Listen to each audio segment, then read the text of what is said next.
बचपन में हमें यही सिखाया जाता है कि अगर आप मेहनत करोगे तो कामयाब हो जाओगे, लेकिन सीए की जर्नी देखकर यही लगता है कि सिर्फ मेहनत काफी नहीं होती। मैंने अपनी लाइफ में ऐसे स्टूडेंट भी देखे हैं जो कि स्कूल और कॉलेजेस में टॉप करके आते हैं, सीए में भी बहुत अच्छा परफॉर्म करते हैं, लेवल 1 करते हैं, कैफ करते हैं, अपने आर्टिकलशिप को कंप्लीट करते हैं, लेकिन फिर पता नहीं उन्हें क्या होता है और वो सीए को क्वालिफाई नहीं कर पाते, अपने सीए को वहीं छोड़कर चले जाते हैं, बस एक छोटी मोटी जॉब ढूंढी और उसी में वो सेटल हो जाते हैं। सर, आपको क्या लगता है कि ये स्टूडेंट क्या करें कि ये अपना सीए क्वालिफाई कर जाए? असल में जो मैं सब जब इस चीज़ को एनालाइज़ करता हूँ और असेस करता हूँ, लोगों के साथ मेरी डिस्कशन भी होती है और ज़ाहिर है मैं एक फ़ार्म में हूँ, फ़ार्म में मेरा स्टूडेंट्स के साथ बहुत एक कॉन्टिन्यूस इंटरेक्शन रहता है। तो जब मैं उस सारे इंटरेक्शन को और अपना ज़ाहिर है मैंने खुद भी क्वालिफ़ाई किया, आर्टिकल्स किए, उस दौरान में स्टडीज़ की, पढ़ा, पढ़ने के बाद और अल्हम्दुलिल्लाह बैक इन 93 टाइमली क्वालिफ़ाई किया, जबकि इतनी ज़्यादा गाइडेंस भी अवेलेबल नहीं होती थी।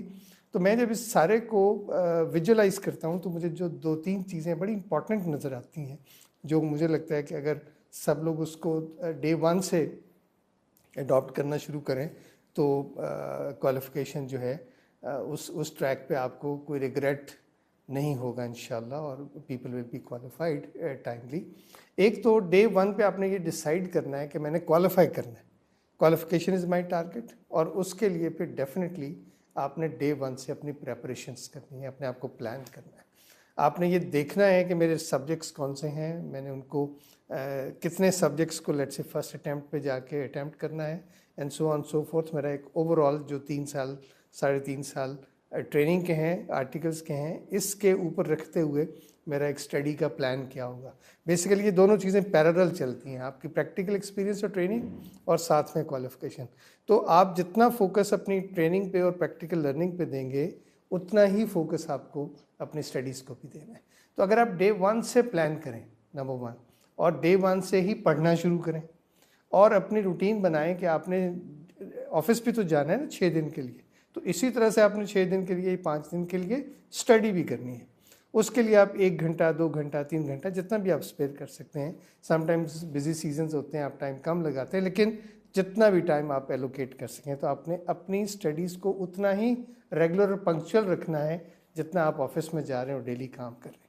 तो अगर आप डे 1 से ये डिसाइड कर लें और उसको प्रिपेयर करना शुरू करें, तो मुझे जो अब तक का एक्सपीरियंस है उससे जो मैं देखता हूँ, और बल्कि आजकल तो ये एक्सपीरियंस और बहुत प्लेजेंट हो गया है कि बहुत एक बड़ा हमारे स्टूडेंट्स का और मेंबर्स का नंबर है जो विद इन आर्टिकल क्वालिफाई कर रहे हैं। तो अगर वो विद इन आर्टिकल क्वालिफाई कर रहे हैं, इवन मेरी फॉर्म में अगर मैं पिछली 3 अटैम्प्ट्स में पहले भी एक से ज़्यादा दफ़ा ये बता चुका हूँ, पिछली 3-4 अटैम्प्ट्स देखूँ तो इवन उनके स्टूडेंट्स के आर्टिकल्स का एक कंसिडरेबल पीरियड अभी रिमेनिंग होता है और वो क्वालिफाई कर जाते हैं।